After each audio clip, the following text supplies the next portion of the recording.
Avengers end game में बहुत ज़्यादा वीएफएक्स सीन है। इसी वजह से हमने एक और दूसरी वीडियो बनाने का फैसला किया है जिसमें और भी ज़बरदस्त सीन को शामिल किया गया है।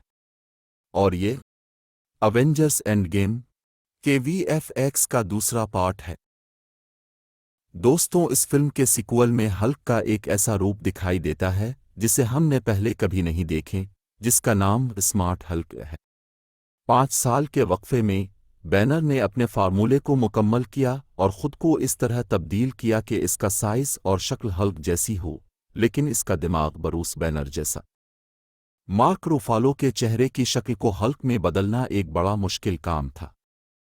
फेशियल कैप्चर टेक्नोलॉजी के ज़रिए मार्क रूफालो के चेहरे की शक्ल का सीजी मॉडल तैयार किया गया। आपको जानकर हैरत होगी कि मार्क रूफालो को हल्क में बदलने के लिए एक लाइट स्टेज बनाया गया जिसमें 300 से ज़्यादा एलईडी लाइट्स और 1 से ज़्यादा कैमरे लगे थे। बीच में मार्क रूफालो को बिठाया गया। ये सबसे मुश्किल स्टेज थी जिसमें मार्क रूफालो को एक ही पोजीशन में बैठना पड़ता था और लाइट्स और कैमरों की रोशनी मार्क रूफालो के चेहरे पर पड़ती।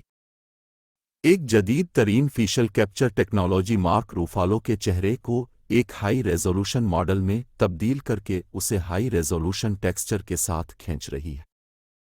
इस तस्वीर में आप देख सकते हैं कि एक्टर का हूबहू CG model facial capture technology की मदद से बनाया जा रहा है।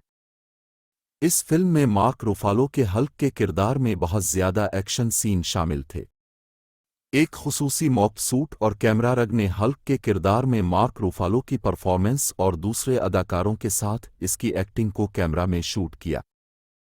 ये कैमरा 4 मोशन कैप्चर एचडी कैमरों पर मुश्तमिल था। 2 ने मार्क रूफालो के जिस्म की हरकत को कैप्चर किया, जबकि 2 ने मार्क रूफालो के चेहरे के तासुरात कैप्चर किए।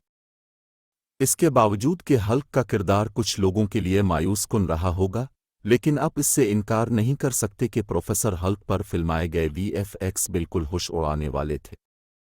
फ्रेम स्टोर ने एक नई मशीन लर्निंग टेक्नोलॉजी तैयार की है जिससे एक फौरी फर्स्ट पास एनिमेशन बनाया जा सके, जिसका इस्तेमाल फिल्म के सीन को एडिट करने में किया जा सके।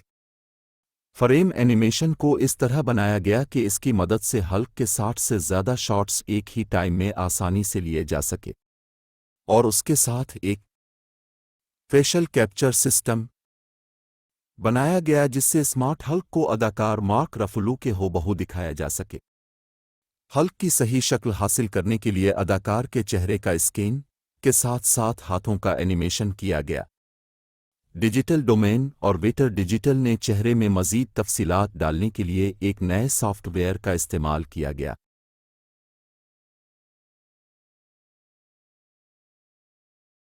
फिल्म का ये सीन आपको याद होगा जिसमें टोनी स्टार्क और डॉक्टर स्ट्रेंज थानोस से इन्फिनिटी स्टोन लेने की कोशिश करते हैं। आखिरी जंग टाइटन प्लानेट के 2014 के वर्जन पर मुश्तमिल थी और दुनिया की किस्मत का फैसला करने के लिए अवेंजर्स और एलियंस एक दूसरे का मुकाबला करते हैं।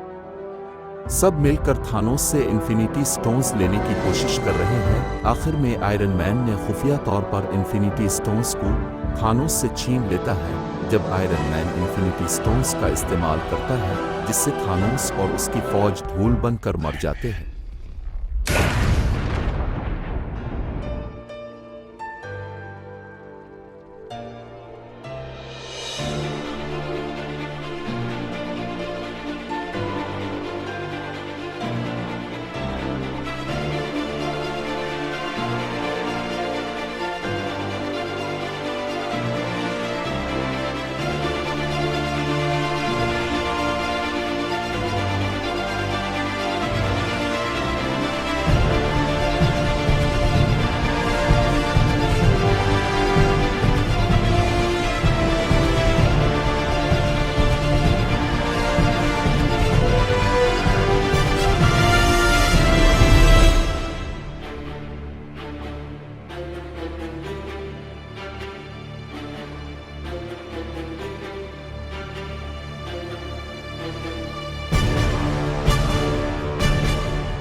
टोनी स्टार्क के जहाज स्पेस में गुम होने वाले सीन को साइनोसाइट की मदद से शूट किया गया। साइनोसाइट टेक्नोलॉजी के जरिए जहाज के एक्सटर्नल शॉट्स लिए गए और इसी की मदद से निबोला का वो सीन फिल्माया गया जिसमें वो स्टोन हासिल करती है और इसी दौरान निबोला के बाजू को नुकसान पहुंचता है।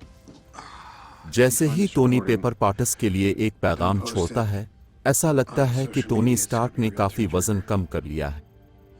टोनी स्टार्क ने वाकई फिल्म के इब्तिदाई सीन के लिए वज़न कम नहीं किया, बल्कि स्पेस में फिल्म के स्टार्ट में टोनी स्टार्क को कमज़ोर दिखाने के लिए VFX का इस्तेमाल किया गया। एंटमैन फिल्म के इस सीन में टोनी स्टार्क को होश में लाने के लिए एक हल्का कार्डियक अर्थेमिया का शॉक देता है।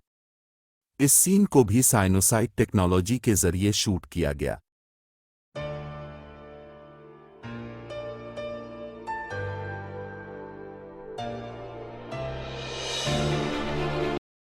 फिल्म में अपने वॉलकैरी को घोड़े पर सवार आसमानों में उड़ते हुए देखा है, लेकिन असल में वो एक कॉन्ट्रापेशन पर सवार थी और घोड़े को बाद में VFX के जरिए सीन में शामिल किया। जंग के इस सीन में वॉलकैरी को उड़ते हुए दिखाने के लिए कुछ तारों और स्टैंड का इस्तेमाल किया गया। स्कारलेट थानोस का मुकाबला करते हुए आसमान की तरफ बुलंद होती है ताकि थानोस से विजन को मारने का बदला लिया जा सके। इस सीन को ग्रीन पर्दे पर तारों की मदद के साथ साथ स्कारलेट की हिफाजत के लिए पीछे एक शख्स का इस्तेमाल किया गया जो स्कारलेट को पीछे से पकड़ा हुआ है। फिल्म का ये सीन जब तमाम हीरो और एलियंस एक दूसरे से लड़ाई करते हैं तो डेविड माइकल को एक एलियंस को मारते दिखाया गया, लेकिन वाकई में वो किसी एलियंस को नहीं मार रहा था, बल्कि ग्रीन सूट पहने एक आदमी ने एक बड़ी ग्रीन रंग की चीज़ उठा रखी है और डेविड माइकल इसके ऊपर सवार है। डेविड माइकल के पास वाकई में एक छोटा सा चाकू है, लेकिन जैसा कि अब देख सकते हैं चाकू के नोकदार सिरे को हटा दिया गया था। इस फिल्म में बहुत से जज्बाती सीन देखने को मिलते हैं, लेकिन आयरन मैन और पीटर पार्कर का ये सीन काफ़ी जज्बाती है, जिसमें पीटर पार्कर आयरन मैन से फाइनल लड़ाई में मिलता है, जिसमें आयरन मैन पीटर पार्कर को हौसला देता है। इस सीन को ग्रीन पर्दे पर फिल्माया गया। एंड गेम में हमें 5 साल आगे की दुनिया दिखाई जाती है, जिसमें हमको स्मार्ट हल्क का एक अलग रूप दिखाई देता है। मार्क रूफालो को अपने हर सीन को फिल्माने के लिए एक मोशन कैप्चर सूट पहना होता है।